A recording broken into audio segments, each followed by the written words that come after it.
Hello and welcome to Iliana Tech. तो आज की जो हमारी वीडियो है वो है हमारी ई पंजाब स्कूल वेब पोर्टल पर। इस वीडियो के थ्रू मैं आपको बताऊंगा कि जो जर्नल ट्रांसफर के लिए जो लिंक था वो अभी आपका एक्टिवेट हो चुका है। अब आप वहां पर अप्लाई कर सकते हो ट्रांसफर के लिए। वो आप कैसे करोगे, वो सारा का सारा जो प्रोसेस है वो मैं इस वीडियो के थ्रू मैं आपको बताऊंगा। तो वीडियो को शुरू करने से पहले प्लीज सब्सक्राइब करना ना भूले हमारे यूट्यूब चैनल इलियाना टेक को, और ऐसे ही लेटेस्ट वीडियो के नोटिफिकेशन के लिए बेल आइकन को प्रेस करना ना भूले। यहाँ पर आपने ई पंजाब स्कूल वेबसाइट की जो पोर्टल है वहां पर आप जाओगे, एंड देन यहाँ पर फिर आप क्या करोगे, लॉगिन पे जाके स्टाफ लॉगिन के ऊपर क्या करोगे, क्लिक करोगे। यहाँ आप फिल करोगे अपने स्कूल का आईडी पासवर्ड, सॉरी अपना स्टाफ का आईडी पासवर्ड और डेट ऑफ बर्थ।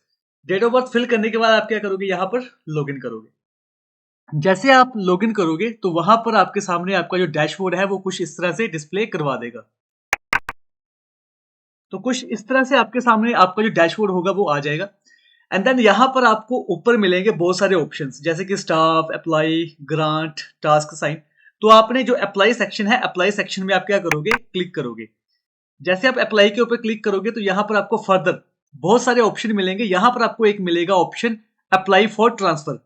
तो यहाँ पर आपने अप्लाई फॉर ट्रांसफर के ऊपर क्लिक करना है। जैसे आप यहाँ पर क्लिक करोगे तो आपके सामने इस तरह से चार बॉक्स आपको दिखाई देंगे, जिसके ऊपर सबसे पहले लिखा होगा जर्नल डिटेल। यहां पर आप अपनी बेसिक जर्नल डिटेल फिल करोगे। रिजल्ट सेक्शन, यहां पर आपका जो रिजल्ट सेक्शन होगा वो फिल होगा। सर्विस रिकॉर्ड, अभी तक आपने जितनी भी सर्विस की हुई है, अगर आपने एक ही स्कूल में सर्विस की हुई है तो आपका सिंगल एंट्री होगी। अगर आपने मल्टीपल स्कूल्स में मतलब कि डिफरेंट डिफरेंट आपकी ट्रांसफर्स हुई हैं, तो जहां जहां आपने जितनी जितनी सर्विस की है उस सारी सर्विस का रिकॉर्ड आपका यहां पर आएगा।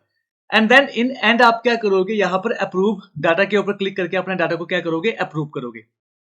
इसके रिगार्डिंग जो एक लेटर सर्कुलेट हुआ था उसमें डिटेल में सारे की सारी जो गाइडलाइंस है, रूल एंड रेगुलेशंस है, वो वहां पर उन्होंने बताया हुआ है। आप उसको रीड कर लेना। मैं जस्ट आपको सॉफ्टवेयर के बारे में बताऊंगा कि सॉफ्टवेयर में आपने कैसे एंट्री करनी है। तो उसमें आपकी स्टे कितनी होगी, स्टे टाइप क्या होगी, आपको कौन कौन सी जो स्पेशल है वो मतलब कि क्या क्या कैटेगरीज होंगी, वो सारा कुछ उन्होंने वहां पर मेंशन किया हुआ है। लास्ट डेट भी वहां पर मेंशन की हुई है, सब कुछ वहां पर मेंशन किया हुआ है। तो आप उस लेटर को रीड कर लेना, उसके अकॉर्डिंग आपने यहाँ पर काम करना है। तो यहाँ पर सबसे पहले हम क्या करेंगे, जर्नल डिटेल के ऊपर क्लिक करेंगे। तो जर्नल डिटेल में कुछ इस तरह से आपके सामने स्क्रीन आ जाएगी। यहाँ पर इस साइड आपकी बेसिक डिटेल होगी, एंड देन यहाँ पर आपने डाटा फिल करना है। जैसे कि अगर आपको स्पेशल कैटेगरी टीचर हो तो आपने यस करना है। अगर आप यस करते हो तो यहाँ पर आपको फर्दर ऑप्शंस मिल जाएंगे। जो भी आपकी स्पेशल कैटेगरी होगी आपने उसको फिल कर लेना है, अदरवाइज आपका नो रहेगा। अगर आप डिफरेंटली एबल्ड पर्सन हो तो आप यस करोगे, वहां पर आपको कैटेगरीज मिल जाएंगी। उसके बाद अगले वाले स्टेप में आपको वो अपना कैटेगरी का जो सर्टिफिकेट है वो भी आपको अपलोड करना पड़ेगा। अगर नहीं है तो आप नो फिल करोगे। अगर आपको कोई डिसीज है तो आप उसको यस करोगे। उसको भी यहाँ पर जो लिस्ट आएगी आपके सामने, वो लिस्ट पे आपने वहां पर डाटा अपडेट करना है। अदरवाइज अगर आपकी कोई डिसीज नहीं है तो आप क्या करोगे, नो फिल करोगे।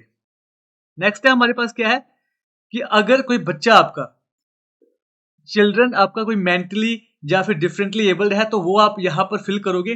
फर्दर उसकी कैटेगरीज फिल करोगे, एंड देन वो फिर आपका अगर नहीं है तो आप नो फिल करोगे। वैसे ही ये सारी डिटेल फिल करने के बाद देखिए यहाँ पर एसीआर का स्कोर मांगा है। यहाँ पर ध्यान रखना, एसीआर का स्कोर मांगा हुआ है 22-23 का, वो आप यहाँ पर फिल करोगे आउट ऑफ 100। कहीं पे भी एसीआर अपलोड करने के लिए नहीं कहा गया।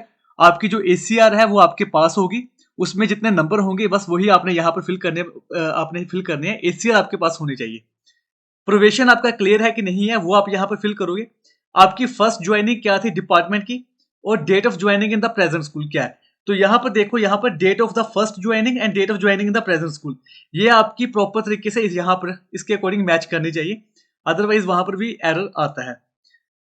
तो डेट ऑफ फर्स्ट ज्वाइनिंग, आपकी फर्स्ट ज्वाइनिंग क्या थी वो आप फिल करोगे, और प्रेजेंट स्कूल की ज्वाइनिंग को आप यहाँ पर फिल करोगे। Total leave availed in last academic session without maternity and C leave. देखो यहाँ पर स्टार मार्क्स लगे हुए हैं ना, ये सारे के सारे फिल करने जरूरी हैं। सीनियोरिटी नंबर के ऊपर नहीं लगा हुआ तो इसको आप छोड़ सकते हो। Already transferred on complaint basis, यहाँ पर यस नो का ऑप्शन आएगा, वो आप फिल कर लेना। आपका जेंडर क्या है, आपका मैरिज स्टेटस क्या है, तो डेट ऑफ मैरिज क्या है आपकी, स्टाफ रिक्रूटमेंट टाइप क्या है आपकी, ये सारा का सारा फिल करने के बाद इसको क्या करोगे आप, सबमिट जर्नल डिटेल। तो ये आपकी जर्नल डिटेल क्या हो जाएगी, सबमिट हो जाएगी। उसके बाद हमारे पास क्या आ जाएगा, रिजल्ट सेक्शन। जब आप रिजल्ट सेक्शन के ऊपर क्लिक करोगे तो हमारे पास कुछ इस तरह से वो रिजल्ट मांगेगा। यहाँ पर जो रिजल्ट आपने फिल करने हैं वो आपके होंगे सेशन 18-19 के, 19-20 के, 20-21, 21-22, 22-23। 5 साल के रिजल्ट आपको यहाँ पर फिल करने पड़ेंगे। ये फिल करने के बाद यहाँ पर वो आपसे पूछेगा कि क्या आपका रिजल्ट अवेलेबल है। जैसे आप यस करोगे तो total marks as per ACR, ACR में आपके कितने मार्क्स भरे हुए हैं जो रिजल्ट सेक्शन है उस पर। तो यहां पर देखो ध्यान से लिखना, kindly fill marks of result as per this. तो यहां पर आप टोटल मार्क्स लिखोगे as per ACR, marks obtain as written in ACR. तो आपके एसीआर में कितने मार्क्स लिखे हुए हैं वो आपने फिल करना है। उसके बाद हमारे पास नेक्स्ट क्या है, हमारे पास कि हमने अपना जर्नल डिटेल फिल कर ली, रिजल्ट फिल कर लिया। अब सर्विस रिकॉर्ड, तो सर्विस रिकॉर्ड जहां जहां आपने सर्विस की हुई है वो आप फिल करोगे। तो यहां पर हमने आपने स्कूल में आपने कहां कहां आपने जॉब की हुई है, तो डिस्ट्रिक्ट आ जाएगा, स्कूल की मैनेजमेंट आ जाएगी, कैटेगरीज आ जाएंगी, स्कूल के नाम यहां पर वो डिस्प्ले करवा देगा। फ्रॉम डेट टू डेट, कहां से कहां तक आपने उस स्कूल में जॉब की हुई है वो फिल करोगे। यहां पर एक बात का ध्यान रखना, फॉर एग्जाम्पल अगर आपने एक स्कूल में जॉब की हुई है, मान लो कि आपने 1 अप्रैल 2015 से 31 मार्च यहां तक, 31 मार्च 2000 जो भी है आपका, तो नेक्स्ट जो डेट आएगी ना वो 31 मार्च सेम नहीं आएगी, उससे अगले दिन वाली आएगी। बस इस बात का यहां पर ध्यान रखना कि सेम कंफ्लिक्ट ना हो। तो ऐड स्कूल के ऊपर क्लिक करोगे तो आपका एक सेक्शन क्या हो जाएगा, ऐड हो जाएगा। वैसे अगर आपने कोई और जगह पर नौकरी सॉरी जॉब की हुई है तो आप वो यहां पर क्या करोगे, फिल करोगे। नेक्स्ट हमारे पास क्या है, ये फिल करने के बाद लास्ट में हमारे पास यहाँ पर एक ऑप्शन बचता है अप्रूव डाटा। तो आपने ये तीनों के तीनों डिटेल अच्छी तरह से फिल करके लास्ट में अप्रूव डाटा के ऊपर क्लिक कर देना है। ये जस्ट आपकी एक एप्लीकेशन है वो वहां पर सबमिट होगी।